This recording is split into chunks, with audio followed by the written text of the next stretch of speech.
This video is brought to you by Dr. Kristen R. Bromley's Guitar Method Book Series and Online Music Academy. Hi, I'm Dr. Kristen Bromley. Welcome to my online academy. I love being here helping you with playing the guitar. In this video, I'm going to go over some tips and tricks for how to change the strings on an electric guitar. Now, this video does supplement the introductory section of my Chords and Harmony Books 1 and 2 Method Book, as well as my Note Reading Books 1 and 2 Method Book, and my Tablature Method Book. All three of those method books have the same 6-page introductory section. So in any of those books, if you turn to page 6, you'll find an explanation on how to change the strings of a guitar. This video supplements that explanation. And I will mention as well, there is another video that has been released previously with some tips and tricks on how to change the strings on a steel string acoustic guitar, and there will be one coming out after this one on how to change the strings on a nylon string guitar. So tips for each one of those. The process is very similar, but with each of these different types of guitars, there's some differences with how the strings attach to the guitar, and so each of these videos highlight those differences. The strings are also different, so each of the videos highlights the differences in those strings. So with the electric guitar, the first thing you got to do is select the strings that you're going to put on that guitar. With electric guitars, we tend to use nickel wound steel strings, or sometimes even pure nickel. So we want pure nickel or just nickel wound. Those are what we're looking for typically with a steel string electric guitar. If we were doing an acoustic guitar, we're going to have bronze wound strings. That's sort of a difference between the two. And if we're doing a classical guitar, a nylon string guitar, we're going to be using nylon strings. So there's a difference between each of them. And historically with nylon string guitars, it actually started out as gut strings. So there's some differences there between the strings. So with an electric guitar, we want nickel wound strings or pure nickel, either one, depending on the sound that you're going for. Sometimes that pure nickel sound is a little bit more old school classic sound, so it just kind of depends what you're going for. Another thing to keep in mind with the strings of an electric guitar is there is a variety known as flat wound strings versus round wound strings. Most of the time with guitars we're using round wound strings, but if you're playing maybe a semi-hollow or hollow body guitar and you're wanting more that jazz sound, you may get some flat wound strings. And what that means is on these lower strings where there's a wire wrapped around that steel string in the middle, that wire is flat instead of round, and there's even some semi-flat wound, so they're kind of halfway in between. So those create a warmer sound, and you might use those for jazz, a jazz style, for example, and it may be a jazz guitar. With a flat top or with a solid body like I have here, I'd be using round wounds unless I was wanting to experiment with something else, but typically we use round wounds, so that's something that you can run into. The other thing you have to decide is the size of the string that you're going to put on the guitar. For me personally, when I have a solid body guitar, I use what's called 10 gauge strings. But when I get into my semi-hollow guitars, I usually use a little thicker string. I use an 11 gauge. When I get into my jazz guitars that are full-on hollow body archtop guitars, I usually use 12 gauge strings. On occasion with a solid body electric, I may even go to a string as light as 9 gauge for me personally, and I have occasionally even bumped up to 13 gauge for some of my jazz guitars as well. Okay, so what does the gauge of a string mean? Well, it's the thickness, the thousandths of an inch that string, how many thousandths of an inch thick is that string? And so for example, when I say 10 gauge or 11 gauge or 12 gauge or 13 gauge, we're talking about the top string. So generally speaking, with guitar strings, we buy them in a set. And when we buy them in a set and we're speaking of the size of that set, we're almost always referring to how thick the top string is. And then everything is just sort of according from there how much thicker it gets, and there's a similarity, though one brand to another or one string kind of geared towards maybe blues versus rock or something, you might find some differences between how thick each one of the strings are that are just slightly different. So but generally speaking, they're very similar, and so we get this set of strings that has a similar sort of set and feel to another set from another brand, with that top string being the same size. So a 10 gauge is referring to that string, that high string, is 0.010 inches. So that's the amount of inches that it is. So it's 0.010 inches. And if it was an 11 gauge string, it's 0.011, or 12 gauge 0.012, and it's speaking of that high string there. So for me on the solid body electric guitars, I use a lighter gauge. I do more bending and that sort of thing, and they just feel better to my hands. But as I get to a semi-hollow guitar, I tend to go up a little bit. I usually use 11 gauge, and then with my hollow body guitars, I usually use 12 gauge. That's me personally, and you can experiment with what size you want. Okay, so when we're going to change the strings on a guitar, the first thing we have to do is take one off, and I want to mention that we almost always only do one string at a time. There might be an occasion where you need to make some adjustments where you take all the strings off, but we rarely do that. Now historically, with our more vintage guitars, it's really important that we only ever take one off at a time because they don't have a truss rod. But almost always nowadays when we're talking electric guitars, we've got a truss rod running through, and we can readjust the neck if we need to. But when we take all the strings off, it releases all this pressure on the neck and the wood may adjust. So it's a good idea to just do one string at a time. I a lot of times like to start on the inside strings and then like the 4th string, and then move 5th and 6th, then do the 3rd string and 2nd and 1, and just kind of move out. Sometimes I'll do 2 strings at once that way. Sometimes I'll just start on 1 and move all across all 6. It really doesn't matter. You can figure out what works best for you. For me, I'm going to go ahead and just change this 6th string here as an example. Once you know how to do 1, you can do all 6. I like to use, and I showed this when we were doing the acoustic guitar as well, I like to use a string winder because it speeds things up. And I'm just going to kind of hold the guitar up here for demonstration purposes, but usually I would lay it down and get nice and comfortable as I'm working on it. But I'm going to tip it towards you as I do this. So we go ahead and loosen that string, and I use the string winder and I can just loosen it. And with electric guitars, it usually comes off pretty quick.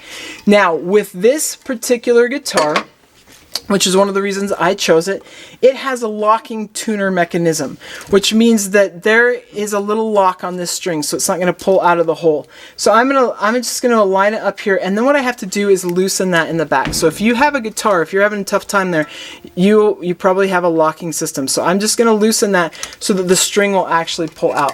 Then I want to pull the string out of that hole. And sometimes with the locking system, I find that I have to line it up just a little bit more to try and get it out of there. Nice and easy. Okay, so once I've got it, then I'm just going to pull it. With electric guitars, you want to pay attention to how it comes out. With this particular guitar, it feeds through the back. So the string actually goes through the back, and that's a good thing to see. And so all I got to do is pull that off. Some guitars will actually have where you have to pull the plate off to figure out how to feed it through, but a lot of electric guitars have the strings go right through the guitar and pop up over the saddle that way. Some do it a little differently. I have, for example, here one of my semi-hollow guitars has a tailpiece. A lot of guitars will have tailpieces on the electric side as well. So with this particular tailpiece, I just have to feed, if I'd pulled off that string, it would come right out of this tailpiece, and I would just feed one right back in through that tailpiece. So you want to watch for that. Some tailpieces hang over and you sort of hook the string up inside of it. So you just have to watch for how you pull the string off, because you're going to put it back on the same way. So once I've got that off, I'm going to take my new string that I have here, and it's as simple as this. I just feed it right back through. So for this one, I'm going to feed it through the hole, and sometimes you got to jostle it a little bit, but I feed it through, pull it all the way through, and make sure it's nice and tight. Okay, so once I have the string coming through the body of the guitar or connected to the end piece, whichever it may be, I'm going to go ahead and feed the other end through the hole on the post down with the tuning machine. So I feed that through, and I want to make sure and leave some excess. Now with a guitar like this that has a locking mechanism down here, I'm going to leave less excess. But with one that doesn't have that, I'm going to want to leave some more, because I want to wrap that string around the post a couple more times. If it doesn't have a locking mechanism, what I will do is take this string and wrap it one time above the excess, and then wrap it around the post again one time below the excess. I showed that a lot with the acoustic guitar video that was released previously. But because this one has a locking mechanism, I'm not going to do that. I'm just going to go ahead and feed it through and leave just a little bit of excess. And then what I want to do is come around and lock it in place. So I'm going to tighten my locking mechanism so it won't pull back through. Then I want to feed the string through its little groove there on the nut, and I'm going to keep an eye on where it's going to be landing back here with the saddle. But because I have excess, I can't really lock it in both places at first. So I go ahead and pull out the excess with my hand, pressing down, keeping the string where it goes there in the nut. And then I go ahead and tighten that string. Now, I usually pull these strings up because I demonstrated a little bit on how to go above and below. I've got a little bit of bend there in the string, but I'm just going to go ahead with this one, and I'm going to have the string feed below the excess, but I'm going to let it tighten, and it's going to tighten pretty quickly. But as I've gone and gotten the slack out of it a little bit, I'm going to make sure that it's sitting in the saddle like it should, and then I'm just going to tighten it right in until it's in tune. And using a tuner is a great idea, one on chromatic that you can just sort of watch as it comes in. A lot of times I will tune it just a little bit sharp as it stretches out. But I've got that string tuned just like that, and then I would go through the other 5 strings that are left. Once I've changed all 6 strings and I've played with it and gotten it in tune just a little bit, then I know I'm in a good shape and I can go ahead and cut them off. I use needle nose pliers, or some of these little string winders actually come with string cutter as well. But I just go ahead and take these and line it up pretty close, not right on top, but just pretty close, and trim that string off. And then I go ahead and I use my pliers to bend the string down and point it down so that I don't inadvertently come across and get stabbed by touching any of these. So I want those all to be nice and soft, just like that.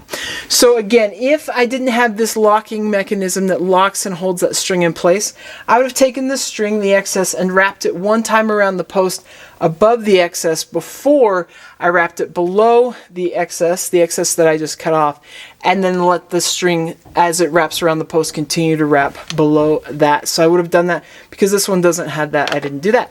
But then I would go ahead and change the other 6 strings. It is as simple as that, changing the strings on a guitar, which is a great skill, great thing to learn how to do because it can save you a lot of money. Strings are really fairly inexpensive, so you can just purchase them and change the strings on your guitar. The question some have is when to change the strings on the guitar. Some of the string companies will suggest to change them at least every 6 months.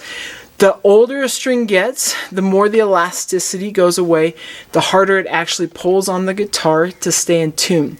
So we don't want super old strings. I've had students come up to me so proud of how many years those strings are on. Sometimes even the original strings from years and years and years ago. They inherited this guitar from grandpa or something. And it's like, it's not necessarily so great. But really for me, changing strings comes down to I don't like the sound of them anymore, so I want them to sound fresh. I'll start with, especially with electric guitars, you'll start to have little cuts in them that have come from pushing down against the frets on the wound strings, and so I don't like that. I also may have enough gunk on them that's getting on my hands that I don't like that, and it's just they're starting to feel a little tarnished, especially on the top strings. So that's another thing. For me, a real giveaway is when they don't want to stay right in tune anymore. I'm just fighting to keep the strings in tune. That's sort of a sign. But really, if I don't like the sound of them and I don't like the feel of them anymore, I know that it's time to change those strings, which is an easy thing to do. So hope that helps. I hope you're having fun playing that guitar, and we'll see you in more of these videos. Thanks for watching this video. If you found it helpful, please hit the like button and subscribe to the channel. And be sure to check out more great content. You can find more information about me and my products at KristenBromley.com. Take care.